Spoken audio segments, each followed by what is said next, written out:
In the stillness of a palace, behind walls draped in silk and guarded by tradition, a family once lived with the weight of an empire pressing on their shoulders. They were the Romanovs, rulers of Russia, heirs to 3 centuries of power and splendor. Their world sparkled with jewels, echoed with the music of grand balls, and glittered with the wealth of a dynasty that believed it was destined to endure forever. Yet beneath this dazzling facade, cracks were forming, cracks that would split open to reveal one of the most haunting tragedies of the modern age. The story of the last Tsar and Tsarina is not simply about politics or revolution. It is the story of love, faith, and the desperate fight of a family caught in the jaws of history. Nicholas II, a man bound by duty but hesitant to lead, and Alexandra, a woman of unshakable devotion but growing isolation, faced challenges that no crown could shield them from. Their children, innocent and unprepared, played in gardens unaware that whispers of unrest were spreading like fire beyond the palace gates. The clash of their private world with the unstoppable tide of revolution created a drama so profound that it continues to fascinate more than a century later. This is not just a tale of kings and queens. It is a tale of the ordinary human struggles hidden behind extraordinary titles. A mother's endless worry for her ailing son, a father's loyalty to his wife, daughters who dreamed of futures they would never see, and a boy whose illness shaped the fate of an empire. Add to this the presence of a mystic from the wilds of Siberia, the devastating toll of World War, and the fury of a people who had reached their breaking point, and you have a story with all the elements of a Shakespearean tragedy, except that it unfolded in the real world, with real lives and lasting consequences. As the Romanovs' glittering empire collapsed into war, hunger, and revolution, their story turned from one of grandeur to one of survival. Their palace became a prison, their crowns turned to shadows, and their names became a rallying cry for both loyalty and hatred. When their fate was sealed in a basement in Ekaterinburg, the echoes of that night carried far beyond Russia, sending waves through history that are still felt today. Their end was meant to silence them, but instead, it ensured they would never be forgotten. This is the story of how a dynasty that once seemed unshakable unraveled in the span of a few years, leaving behind questions, mysteries, and a legacy that continues to haunt and captivate the world. Welcome to our channel Words of Time, and in this video, we will take you inside the rise and fall of the last Romanovs, uncovering the hidden truths, the personal struggles, and the tragic end that changed the course of history forever. The story of Imperial Russia in its final days is a story of splendor set against an approaching storm. Within the gilded walls of the Alexander Palace, life continued in the accustomed rhythm of a royal household, but beneath the surface the very foundations of the empire were breaking apart.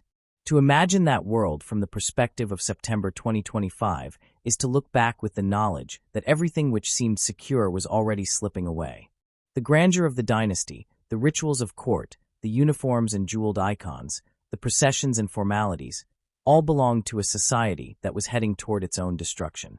The palace stood as a symbol of permanence, yet it was already surrounded by invisible cracks that widened each day. Empress Alexandra Feodorovna, consort of Nicholas II, lived at the center of this fragile world. She was a woman defined by contradictions. To those who saw her in passing, she was majestic, aloof, almost untouchable. To her children, she was warm, protective, endlessly concerned for their health and happiness. To her critics, she was distant and stubborn, incapable of adapting to the mood of her people. Faith was the guiding force in her life. She believed that God had chosen her path, and that her duty was to remain unshaken no matter how dark the times became. Yet her faith, so intimate and powerful in her private life, only deepened her isolation from a public that could not understand her intensity. The atmosphere of the palace in those years was heavy with anxiety. The First World War had pushed Russia into exhaustion. Men died in numbers that defied comprehension, and the front lines seemed to consume entire generations. Families in villages waited for fathers and sons who never returned. The cities grew restless with hunger, shortages, and discontent. In Petrograd, the capital, workers spoke openly of strikes, soldiers murmured about desertion, and whispers of revolution traveled from barracks to taverns. The Empress, however, lived within an enclosed sphere of faith and family, her attention fixed on her sickly son, the heir to the throne, and on her belief that loyalty to her husband and her God would preserve what generations of Romanovs had built. Looking back from the vantage point of 2025, it is easy to see how fragile the situation truly was. Russia was an empire that covered 1/6 of the Earth's surface, yet its political structure rested on brittle foundations. The autocracy demanded loyalty and obedience, but it offered little participation in return. The people had almost no voice in their own governance. The reforms of the early 20th century had been too shallow to change the system in any meaningful way. While some segments of society enjoyed wealth and influence, the vast majority lived in poverty. When war came, the imbalance grew intolerable. In the palace, Alexandra was not unaware of the troubles. Letters reveal that she worried constantly about her husband's burdens and about the growing hostility of the public. Yet she always interpreted events through the lens of her faith. Suffering was to her a test, a spiritual trial that had to be endured with patience. She encouraged Nicholas to remain firm, to resist compromise, to trust in divine will. In doing so, she became both his closest supporter and, unintentionally, one of the voices that isolated him from his people. Her advice, shaped by deep belief and by fear for her family's survival, often reinforced the very decisions that widened the gap between ruler and nation. The war magnified every weakness of the empire. Military defeats shook confidence in the government. Supplies that were needed at the front were often mismanaged or lost. Soldiers lacked food, boots, and even rifles. At the same time, civilians in the cities found themselves facing empty shelves. Bread lines stretched through the streets. Rumors of corruption in the ministry spread, and many believed that incompetence at the highest level was ruining the country. Alexandra became a target of blame. Because she was German by birth, suspicion grew that her loyalties were divided. She was accused falsely of conspiring with the enemy, of undermining Russia from within. These charges had no foundation, but they stuck because of the climate of fear and anger. Inside her private chambers, however, life revolved around her children. Alexandra's devotion to her son Alexei, who suffered from hemophilia, consumed her. Every injury could become life-threatening, and each crisis left her desperate for help. This desperation opened the door for the influence of Grigory Rasputin, the wandering mystic who claimed to heal and advise. Rasputin's presence in the palace, his closeness to the Empress, and the rumors of his immoral behavior became a scandal that further eroded trust in the monarchy. To Alexandra, he was a man sent by God to relieve her child's pain. To the public, he was a symbol of corruption and decay at the heart of power. As we view these events from the perspective of the present, we recognize patterns that repeat themselves in history. Leaders who isolate themselves, who surround their lives with faith in unshakable authority while ignoring the anger of the masses, often bring about their own downfall. Alexandra's tragedy was that she never saw herself as a political actor. She saw herself as a wife and mother, a guardian of faith, and a protector of her family's destiny. Yet the weight of politics fell upon her all the same. She could not escape the fact that her words carried influence, and her determination to remain unbending only deepened the crisis. By the autumn of 1917, the empire that had seemed eternal was gone. The palace, once a symbol of grandeur, became a prison. Alexandra, Nicholas, and their children found themselves under guard, their future uncertain. The Empress's letters from this period reveal both her steadfastness and her blindness. She wrote of faith, of endurance, of her belief that God would not abandon them. Yet around her, the old Russia was collapsing forever. The Bolsheviks seized power, and the Romanov family's fate was sealed. To tell this story now is to recognize the ways in which history moves in cycles. From the present vantage point, over a century later, the downfall of Imperial Russia is more than an episode of the past. It serves as a reminder of how fragile power can be when it rests on isolation, mistrust, and refusal to adapt. The Empress embodied devotion, but her devotion was directed inward, toward family and faith, rather than outward, toward the changing reality of her nation. The palace where she prayed, worried, and hoped was not only a sanctuary, but also a fortress that cut her off from the voices beyond its gates. What makes Alexandra's story compelling is not only her role as empress, but also her humanity. She was a woman caught between the demands of her position and the fears of a mother. She was blamed for disasters she could not control, yet she also made choices that contributed to the monarchy's downfall. She longed for love and understanding, but she became one of the most hated figures in Russian history. Her tragedy was both personal and national. In her isolation, she came to represent the isolation of the regime itself. In September 2025, as we look back, we cannot help but reflect on how empires rise and fall, how human weakness becomes interwoven with political failure, and how faith can be both a strength and a barrier. The palace under siege was not only a physical place, but also a state of mind. Within its walls, Alexandra clung to belief in eternal truths while outside, the world demanded change. The clash between those two realities created a rupture that could not be healed. The final years of Imperial Russia reveal how quickly grandeur can dissolve into ruin. The portraits of the Empress, dressed in jewels and surrounded by splendor, contrast with the stark photographs of her captivity, stripped of ceremony, dressed plainly, her face marked by strain. These images capture more than personal suffering. They capture the transformation of a world order. For centuries, the Romanovs had ruled with a sense of destiny. Within a few years, their dynasty was erased. Today, historians continue to debate Alexandra's role. Was she the chief architect of her family's isolation, or was she simply a victim of forces far beyond her control? The answer lies somewhere in between. She was not responsible for the war, nor for the structural weaknesses of the empire, but she was a participant in the choices that hastened collapse. She believed she was preserving strength, yet her resistance to change only deepened division. She was not a villain, though she was often painted as one, nor was she a saint, though she aspired to holiness. She was a woman in an impossible position, whose character shaped and was shaped by one of history's greatest upheavals. To understand her is to understand the fragility of power, the weight of belief, and the way personal devotion can collide with public expectation. The palace under siege is not only a metaphor for the fall of a dynasty, but also for the inner siege of a woman caught between love, faith, and history. From the perspective of our present age, her story remains a powerful reminder that the fate of nations can hinge on the unseen struggles within a single household. The unraveling of power in Imperial Russia cannot be told without pausing on the figure of Grigory Rasputin. He was a peasant from Siberia, untrained in theology, with a reputation for wandering and preaching in his own eccentric style. He dressed simply, spoke coarsely, and carried with him the raw magnetism of a man who seemed out of place in palaces. His influence, however, came from one extraordinary connection. He appeared to provide relief to the heir Alexei when doctors could do little.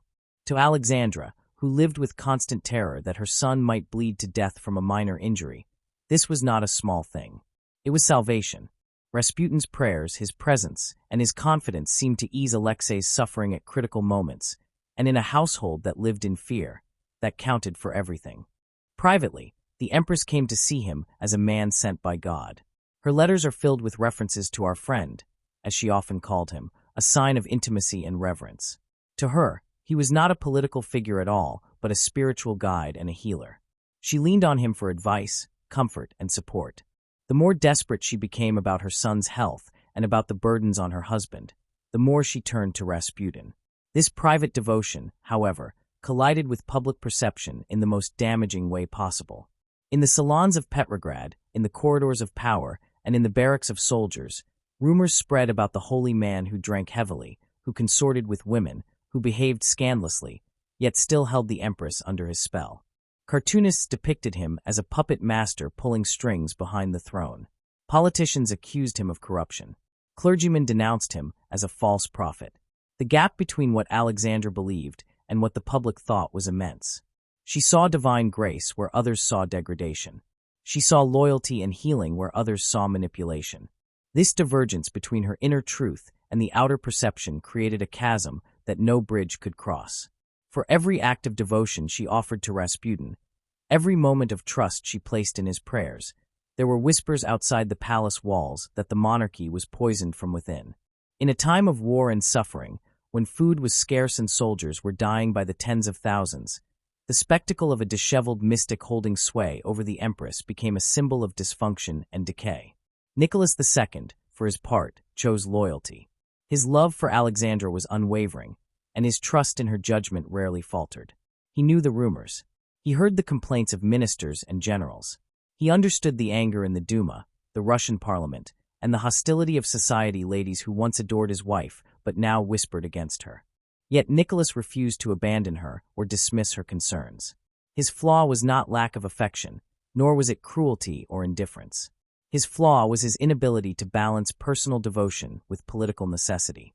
He clung to his wife's counsel when he should have opened his ears to the voices outside. In doing so, he tightened the circle of isolation that already surrounded the throne. As the war dragged on, Rasputin's role in government affairs grew more visible. Alexandra, believing in his spiritual guidance, recommended ministers based on his advice. Cabinet reshuffles became constant, and stability vanished. Men of experience were dismissed while figures with little qualification rose, simply because they had Rasputin's approval or because they were seen as reliable in the eyes of the Empress. To the public, this looked like corruption. To the political elite, it was evidence of collapse at the highest level. Each change deepened resentment, and each new rumor further destroyed trust. It is worth pausing here, from the perspective of our own time, to reflect on how quickly confidence can dissolve in a political system. Legitimacy rests not only on authority, but also on the perception of competence. Once the public believes that decisions are made by superstition rather than reason, by favoritism rather than merit, the foundation begins to shake. Alexandra believed she was preserving order and protecting her husband. In reality, the appearance of Rasputin's influence turned even loyal supporters into skeptics. When Rasputin was assassinated in the winter of 1916, many thought the monarchy might recover. His killers, drawn from the nobility, believed that by removing the man they could save the dynasty. But they misjudged the situation. Rasputin's death removed the symbol, but not the causes of collapse. Alexandra mourned deeply, seeing in his murder not relief, but betrayal and tragedy. The public, meanwhile, had already decided that the monarchy was beyond repair. By the following year, revolution was at the gates. Nicholas's fatal flaw, his steadfast loyalty to his wife, became inseparable from his downfall. He was a man of deep personal morality, a man who loved his family with genuine tenderness. Yet as ruler, he was indecisive and rigid at the same time, unwilling to delegate authority, yet unable to adapt to the storm around him. His loyalty to Alexandra blinded him to her mistakes. His devotion kept him from recognizing how her dependence on Rasputin was destroying the monarchy's reputation. He did not betray her, but in protecting her he failed to protect the empire. The unraveling of power was therefore not the result of one man or one woman alone, but of a convergence of faith, fear, rumor, and loyalty. Alexandra's faith led her to trust a mystic who seemed to heal her son. Her fear for Alexei's life led her to close herself off from the world. The rumors that spread turned her devotion into scandal. And Nicholas's loyalty, admirable in a husband, proved disastrous in a czar. From our vantage point in September 2025, the lessons remain vivid. Power that ignores perception is power that cannot endure. A dynasty that refuses to adapt, that confuses personal belief with political necessity, stands on fragile ground. The story of Alexandra and Rasputin is not only a tale of superstition and scandal, but also a study in the dangers of isolation, the costs of unchecked loyalty, and the human struggles that can bring down empires. The unraveling of power that had begun with the strange dominance of Rasputin only deepened when the reality of the imperial family's most private struggle collided with the pressures of war and politics. At the center of that struggle was the young heir Alexei. To the outside world, the boy was the promise of continuity, the symbol that the Romanov line would endure into another generation. To his parents, and especially to his mother, he was both a source of joy and of unbearable fear. Alexei suffered from hemophilia, a condition so dangerous that even the smallest injury could threaten his life. The palace, though adorned with glittering chandeliers and gilded walls, often felt more like an infirmary. Nurses, doctors, and anxious attendants hovered over the boy, while Alexandra lived in a state of constant dread. Every fall, every bruise, every cut could become a crisis. This burden consumed the Empress. She had been raised in the courts of Germany and England with strict notions of duty, but nothing had prepared her for the torment of watching her only son suffer. The empire might have demanded her presence as a figure of authority, but she could rarely leave her son's side without anxiety. Her obsession with finding relief for him explains her reliance on Rasputin. When physicians could not help, the wandering mystic seemed to bring comfort. Alexandra believed wholeheartedly in his power, and this belief was the anchor of her devotion. Yet the secrecy surrounding the illness, the desperate measures to hide Alexei's vulnerability, and the reliance on a controversial healer created fertile ground for suspicion. In the wider world beyond the palace, the strain of war pressed heavily on the Russian people. When the conflict began in 1914, it was welcomed by many as a patriotic duty. Crowds cheered in the streets, and Nicholas, though ill-prepared, believed he was leading his nation into a righteous struggle. The first months were filled with confidence, but the enthusiasm soon gave way to despair. Casualties mounted at a staggering pace. Families in villages received letters that confirmed their fathers, brothers, and sons would never return. The industrial capacity of the empire was too weak to sustain the needs of the front, and soldiers often marched into battle without proper boots or even rifles. Hunger spread, and the promise of quick victory dissolved into years of suffering. In such an atmosphere, suspicion of the Empress's German heritage grew poisonous. Born Princess Alix of Hesse, granddaughter of Queen Victoria of England, she had left her homeland behind to marry Nicholas. Yet in the minds of many Russians, her birthplace became an indelible stain once the empire found itself at war with Germany. Every action she took was interpreted through this lens of distrust.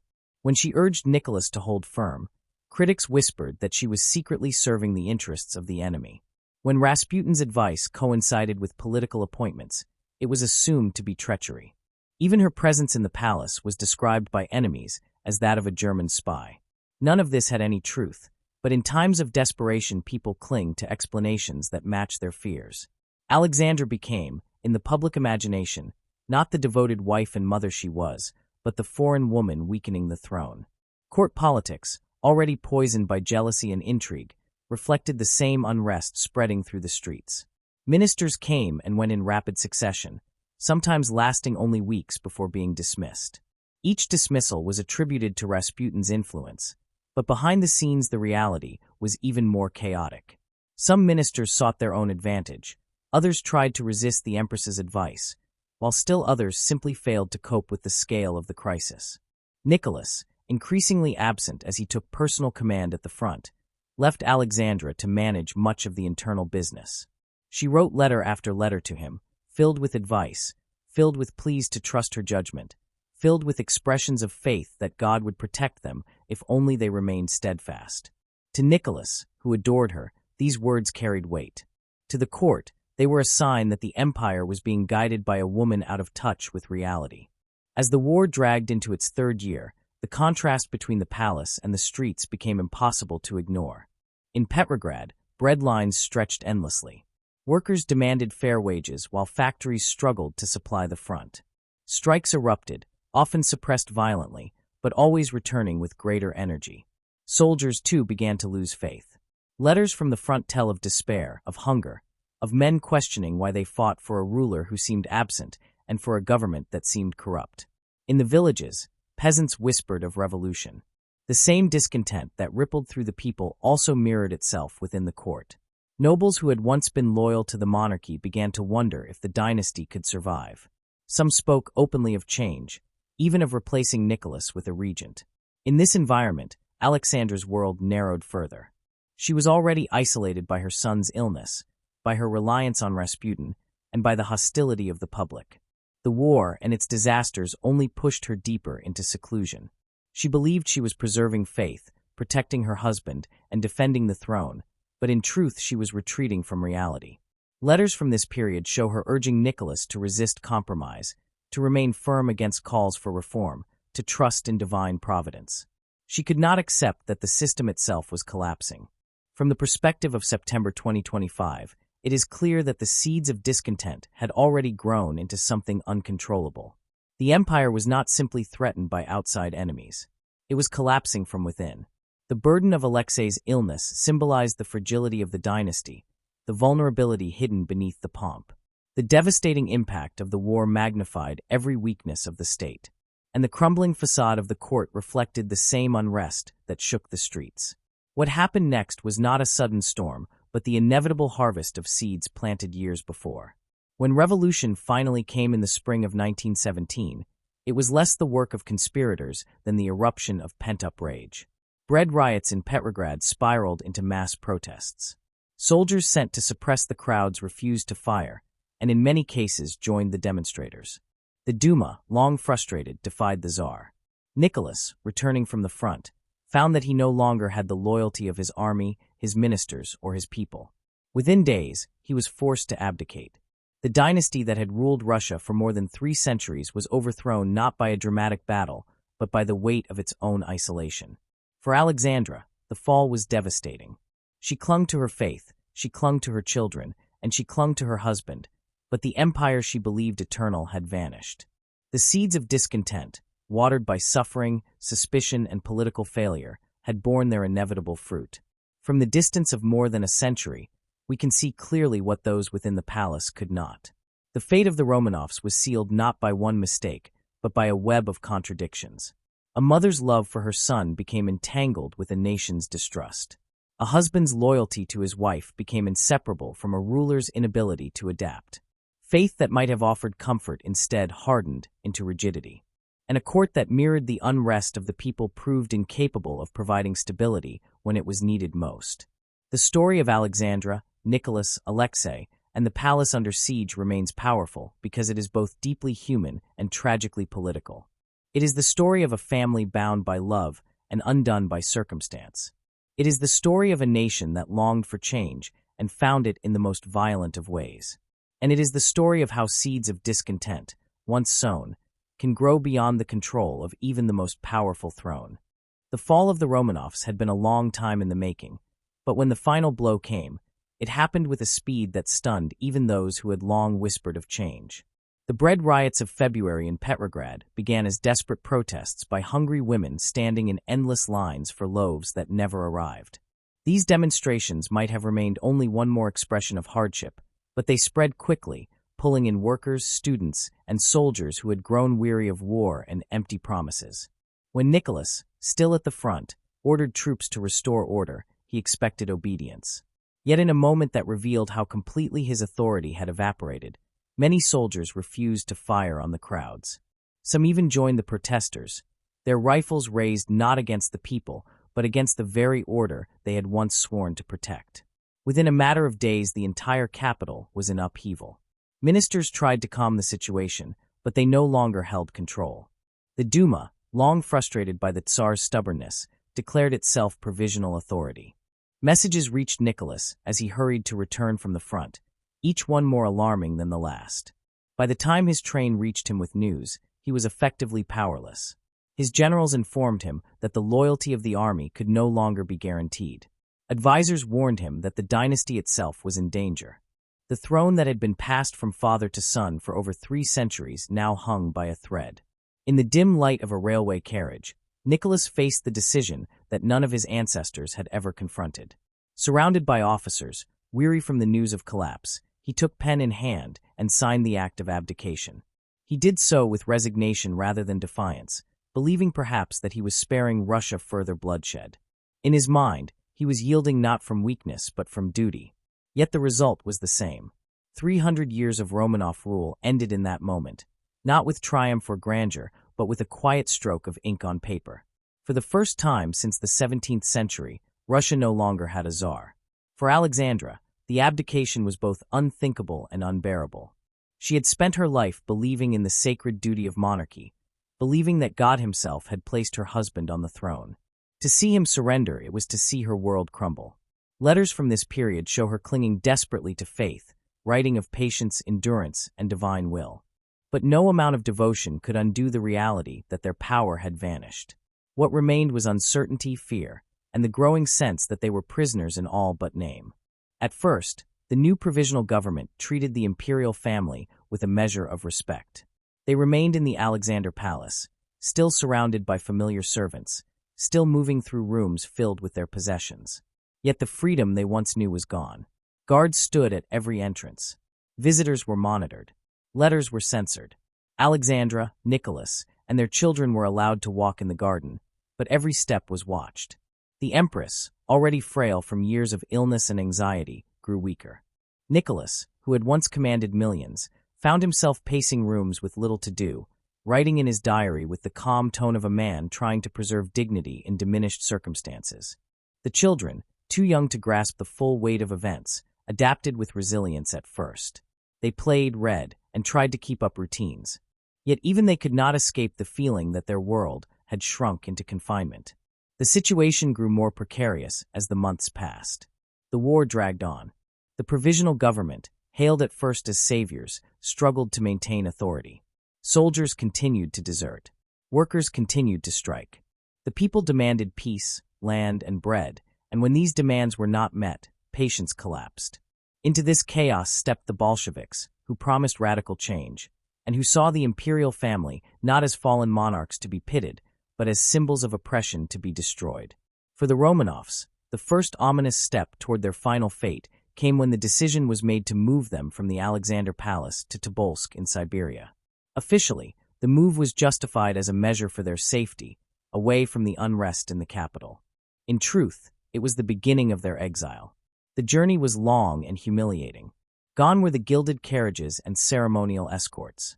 Instead, they traveled in guarded trains, their possessions reduced, their attendants stripped away, their status reduced to that of detainees.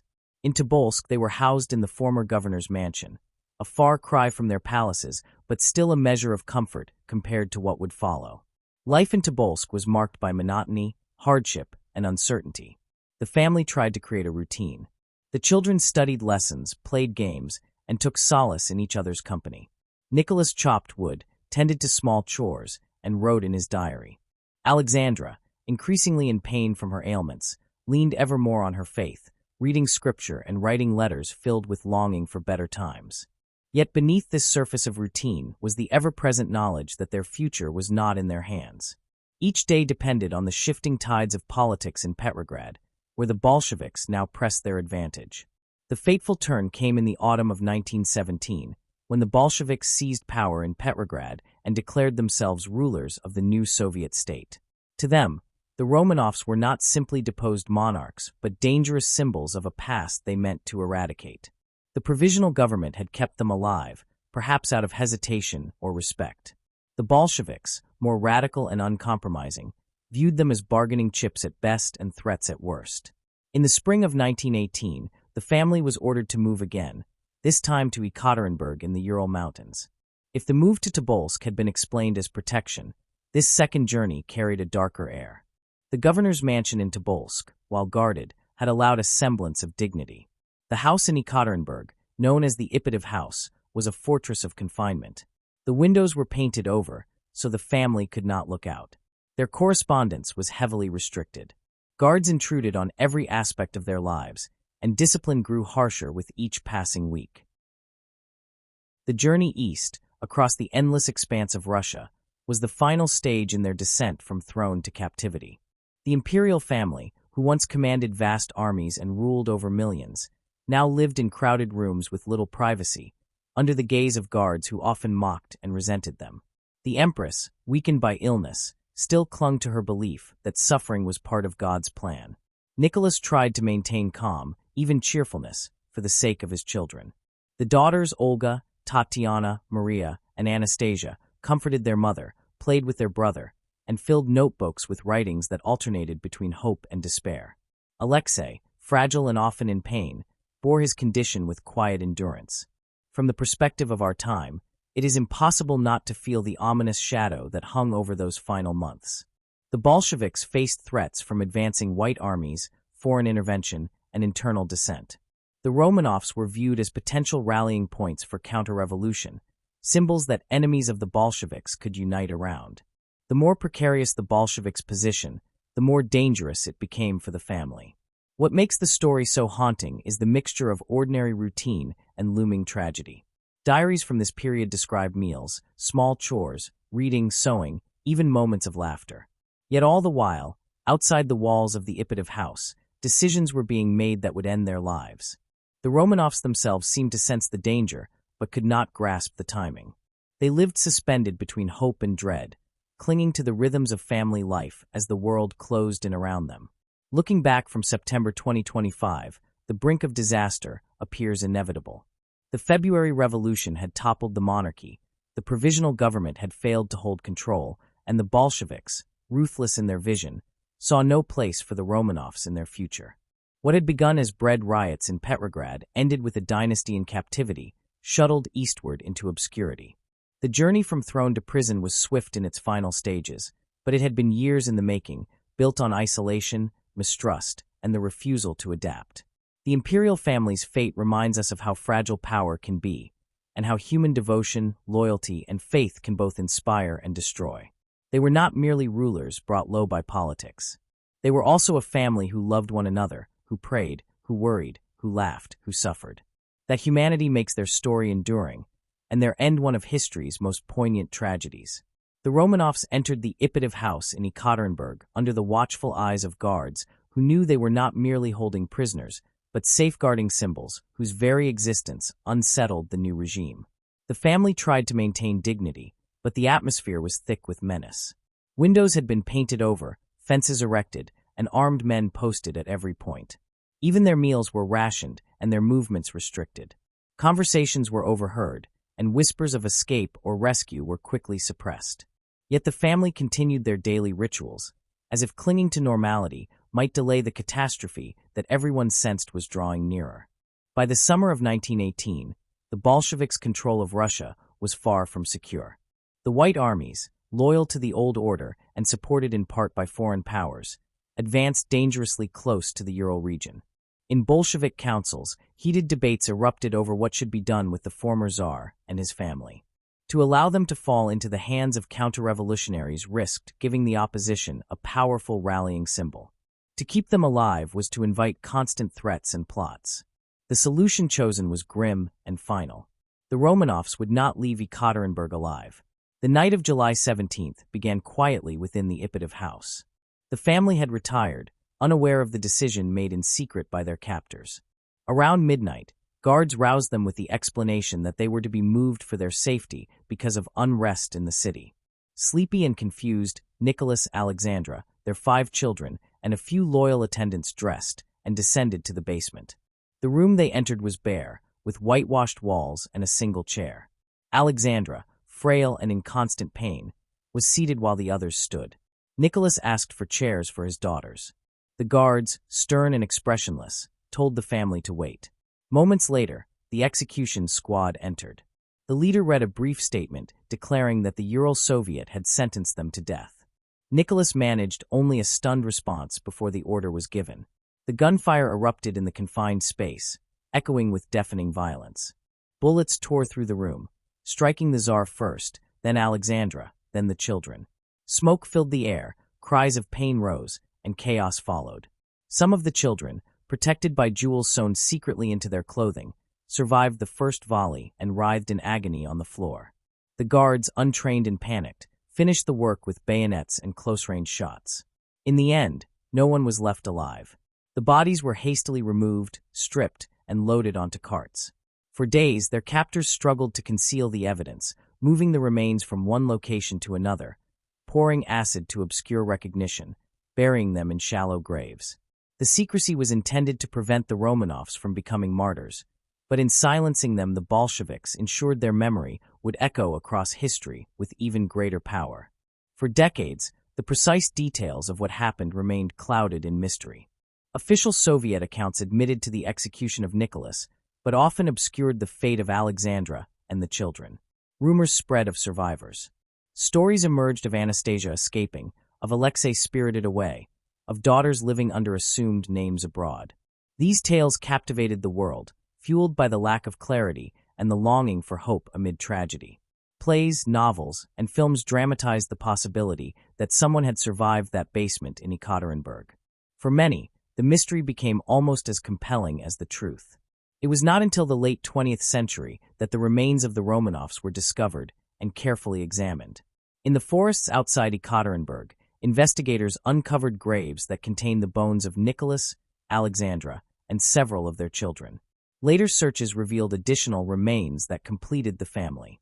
Modern science confirmed their identities, ending decades of speculation.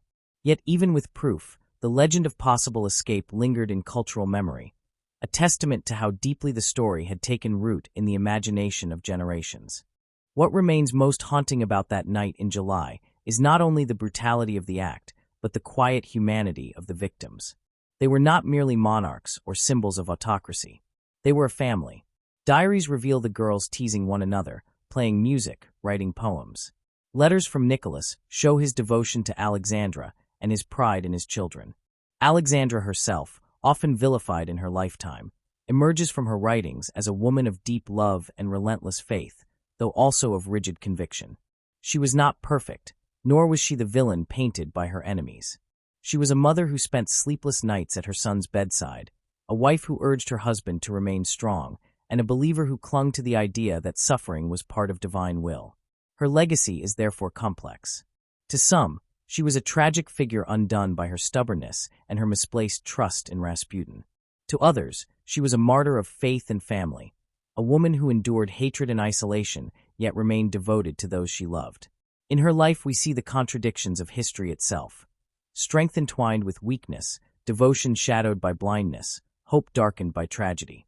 As the last Empress of Russia, she became a symbol of a lost era, an embodiment of grandeur that collapsed under the weight of modern upheaval. In September of 2025, as we reflect on her story, we recognize how the echoes of Ekaterinburg continue to resonate. The Romanovs' fate reminds us of the fragility of power, the danger of isolation, and the cost of failing to adapt to the needs of a changing society. Yet beyond politics, their story endures because it is human. It is the story of parents and children bound by love, destroyed by forces larger than themselves. It is the story of how history does not simply record events but shapes legends, myths, and enduring questions. The bones uncovered in the Russian soil answered some mysteries but not all. They confirmed death but could never erase the haunting what-ifs that followed. They ended the fantasies of survival but left intact the fascination with a family that has become, in many ways, more famous in death than in life. Alexandra's image, once scorned, now evokes sympathy. Her devotion, once seen as stubbornness, now appears as loyalty in the face of impossible odds. And her fate, once whispered as scandal, now reads as tragedy. Thus the palace under siege, the unraveling of power, the seeds of discontent, the brink of disaster, and the echoes of Ekaterinburg form not just the tale of an empire's collapse, but the chronicle of human endurance and human frailty. The Romanovs' end was meant to silence them, but instead it ensured their voices would never fade. Alexandra, in particular, endures as a symbol not of political failure alone but of love, faith, and the sorrow of a lost world. The story of the Romanovs is one of the most powerful reminders of how quickly the world can change. A dynasty that once seemed eternal was swept away in the tide of revolution, leaving only fragments of memory, mystery, and legend. Their downfall is not just about palaces lost or crowns shattered. It is about people, love, faith, and the choices that shaped history. If this journey through the last days of Imperial Russia has captivated you, remember that history is not just a record of the past. It is a mirror that shows us the fragility of power, the cost of mistakes, and the humanity hidden within the grandest of stories. And the echoes of Ekaterinburg remind us that no empire, no matter how mighty, is beyond the reach of time. Thank you for staying with us through this exploration. If you enjoyed this video and want to dive deeper into history's most fascinating stories, don't forget to like this video, share it with others who love history, and subscribe to our channel Words of Time. Your support helps us bring you more stories of the people and moments that shaped our world. Let us know in the comments what you found most striking about the Romanovs' final days, and what historical mysteries you would like us to uncover next. We love hearing your thoughts, and your ideas often guide what we create for you. And if you are ready to continue your journey through history, check out our other videos waiting for you here on Words of Time. From empires that rose and fell to untold personal stories hidden within the pages of history, there is always more to discover. Until next time, remember, the past is never truly gone.